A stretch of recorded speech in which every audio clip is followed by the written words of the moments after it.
যারা পনির খেতে ভালোবাসেন, মাশরুম খেতে ভালোবাসেন, আজকের রেসিপিটা তাদের জন্য।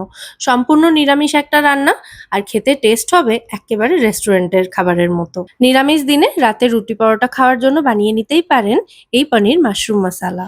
নমস্কার বন্ধুরা, মেঘার সাথে বাঙালিয়ানার আরো একটি নতুন পর্বে আপনাদের সবাইকে স্বাগত।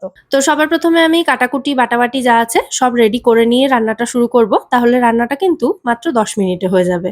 তো এখানে আমি নিয়েছি 200 গ্রাম পনির। পনিরের পরিবর্তে চাইলে কিন্তু এই রান্নাটা টোফুও ব্যবহার করা যেতে পারে। পনিরটা টুকরো করে কেটে নেওয়ার পর এখানে আমি নিয়েছি 200 গ্রাম মাশরুম। মাশরুমের ওপরের এই পাতলা খোসাটা ছাড়িয়ে দেব, তাহলে এটা খুব সহজেই কিন্তু পরিষ্কার হয়ে যাবে। তারপর এটাকে দু টুকরো করে কেটে নেব। খুব বেশি ছোট ছোট করে কাটার কিন্তু দরকার নেই, কারণ এমনিই মাশরুম ভাজতে গেলে সাইজটা অনেকটাই শ্রিঙ্ক করে যায়। আর এরপর এই রান্নার জন্য একটা মশলার পেস্ট রেডি করে নেব। দুটো টমেটো নিয়েছি, স্বাদ অনুযায়ী কাঁচা লঙ্কা, 2 ইঞ্চ মতো আদা আর 7-8টা মতো গোটা কাজু বাদাম নিয়েছি। এই সমস্ত উপকরণ একসঙ্গে মিহি করে বেটে নেব। এবার রান্নাটা শুরু করছি। একটা ফ্রাইং প্যান ভালো করে গরম করে তার মধ্যে অল্প একটু সাদা তেল আর সাথে 1 চামচ মতো ঘি গরম করে নিয়ে প্রথমে পনিরের টুকরোগুলো ভেজে নেব। পনিরটা তেলের উপর দেওয়ার পর একটু নাড়াচাড়া করে নিয়ে এর মধ্যে একটু নুন আর গোলমরিচ গুঁড়ো ছড়িয়ে ভালো করে এটাকে ভেজে নিতে হবে। অনেকেই পনির না ভেজে রান্না করতে প্রেফার করেন, তো তারা চাইলে পনিরটা না ভেজে রান্না করতেই পারেন।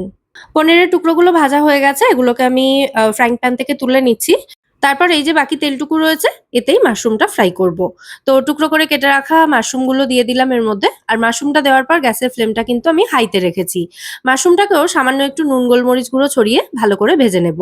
মাশরুম দেওয়ার পর যতই আপনি হাই ফ্লেমে রাখুন, একটু জল তো অবশ্যই বেরোবে মাশরুম থেকে। তো সেই জলটা শুকিয়ে মাশরুমটা এরকম একটু ভাজা ভাজা হওয়া পর্যন্ত এটাকে রান্না করে নিয়েছি আমি। আর মাশরুমটা এরকম ভাজা ভাজা হয়ে গেলে এর মধ্যে দিয়ে দিচ্ছি টুকরো করে কেটে রাখা ক্যাপসিকাম। এখানে আমি একটা মাঝারি সাইজের ক্যাপসিকাম পুরোটাই ব্যবহার করেছি। তবে ক্যাপসিকাম চাইলে স্কিপও করতে পারেন এই রান্নায়। তো মাশরুমের সঙ্গে ক্যাপসিকামটাকে খুব ভালো করে আবারও কিছুক্ষণ ভেজে নিচ্ছি, নিয়ে এটাকে নামিয়ে নেব।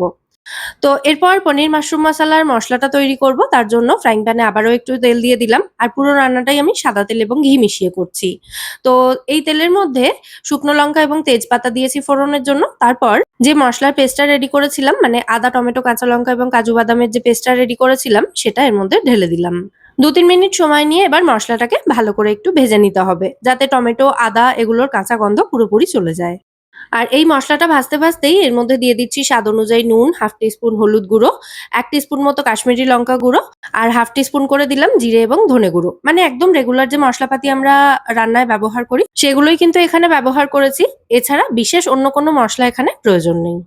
তো আবারও সমস্ত উপকরণ একসাথে খুব ভালো করে মিশিয়ে নিয়ে এই মশলাটাকে মোটামুটি 5-6 মিনিট সময় নিয়ে কষিয়ে নিতে হবে ভালো করে। আর মশলাটাতে কষাতে কষাতে পুড়ে না যায় তার জন্য মশলার জারটা ধুয়ে সামান্য একটু জল এড করলাম। তো এবার মশলাটা কষানোর জন্য গ্যাসের ফ্লেমটা একদম লোতে রেখে ফ্রাইং প্যানটাকে ঢাকা দিয়ে দিয়ে মশলাটা আমি ভালো করে কষিয়ে নিয়েছি মশলা থেকে তেল ছেড়ে আসা পর্যন্ত। দেখতেই পাচ্ছেন মশলা থেকে তেল আলাদা হয়ে গেছে। মানে মশলাটা কিন্তু খুব ভালো করে কষানো হয়ে গেছে। তো এবার এর মধ্যে ভেজে রাখা পনির, মাশরুম, ক্যাপসিকাম সমস্তটাই দিয়ে দেব। দিয়ে এগুলোর সঙ্গে মশলাটা মিশিয়ে আরো কিছুক্ষণ কষিয়ে নেব। এই সময় আর জাস্ট 1.5 থেকে 2 মিনিটের জন্য কষিয়ে নিলেই হবে। তারপর এর মধ্যে দিয়ে দিচ্ছি আমি 1/2 টিস্পুন মতো গরম মসলা গুঁড়ো আর তার সাথে শুকনো কড়াইতে ভাজা জিরে আধ ভাঙা করে এখানে দিয়েছি। এটা 1/2 টিস্পুন মতোই দিয়েছি, দিয়ে আবারও ভালো করে একটু মিশিয়ে নিচ্ছি। এরপর এর মধ্যে দিয়ে দিচ্ছি গ্রেভির জন্য সামান্য একটু হালকা গরম জল। খুব বেশি জল এখানে আমি দিলাম না, কারণ এটা রুটি পরোটার সাথে যেহেতু খাওয়ার জন্য বানাচ্ছি সেই জন্য একটু মাখা মাখা রাখবো। এর মধ্যে দিয়ে দিচ্ছি আমি স্বাদ অনুযায়ী সামান্য একটু মিষ্টি, আমি জাগারি পাউডার দিলাম, আপনারা চিনিও অ্যাড করতে পারেন। তারপর আবারও ভালো করে মিশিয়ে এটাকে ঢাকা দিয়ে মিনিট 2-এর জন্য রান্না হতে দেব। 2 মিনিট পর ঢাকনাটা খুলে নিয়ে এর মধ্যে দিয়ে দিচ্ছি আমি 1/2 টিস্পুন মতো কাসুরি মেথি। কাসুরি মেথিটা হাতে এভাবে ভালো করে ঘষে দিয়ে দিচ্ছি আর জাস্ট 1 পিঞ্চ মতো আরো গরম মসলা গুঁড়ো অ্যাড করলাম।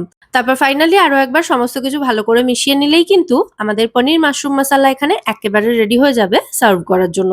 তবে চাইলে 10 মিনিট মতো এটাকে গ্যাস অফ করে স্ট্যান্ডিং টাইমে রেখে তারপর সার্ভ করতে পারেন।